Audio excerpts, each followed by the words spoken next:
On voulait, Tony, savoir votre avis sur les deux actions litigieuses qui ont amené, comme je le disais tout à l'heure, ce désordre, cette confusion, ce chaos hier lors de la finale de la CAN. 92e minute d'abord, 0-0, et le Sénégal va marquer par Sarr, but refusé pour une faute préalable de Seck sur Hakimi. Auriez-vous, vous aussi, refusé ce but?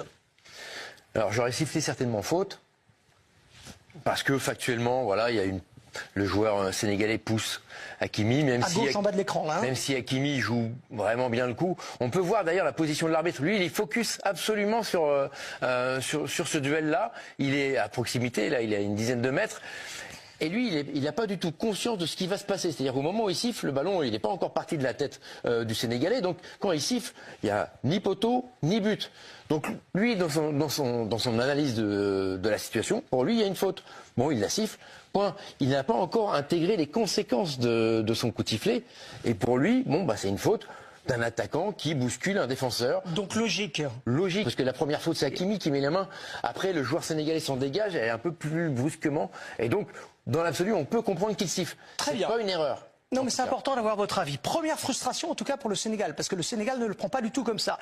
Et deuxième frustration, 4 minutes plus tard, parce que là, c'est au Maroc qu'il accorde un pénalty pour une faute d'El Hadji Malick Diouf sur Brahim Diaz.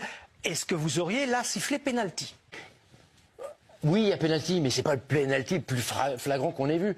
Donc dans ce cas-là, et d'ailleurs, c'est ce que fait l'arbitre, lui, il siffle pas le pénalty. C'est la VAR qui va lui demander d'aller voir le pénalty. Et c'est là que commencent les problèmes. C'est que lui, sur le terrain, il a certainement pas envie de siffler ce pénalty parce qu'il sait ce qui vient de se passer. Et n'oublions pas le contexte, parce qu'on va en parler peut-être après, mais c'est la fin du match. On joue depuis 90 minutes dans un match qui a été... 94. Ouais, c'est un match qui a été long, tendu. On imagine la pression sur les arbitres. Et alors, bon, on parle des arbitres là, mais moi je parle aussi du comportement des joueurs. Vous êtes un défenseur. C'est la 97e minute de jeu. Vous attrapez pas votre adversaire par le cou et vous ne faites pas tomber. Vous savez qu'il y a la VAR.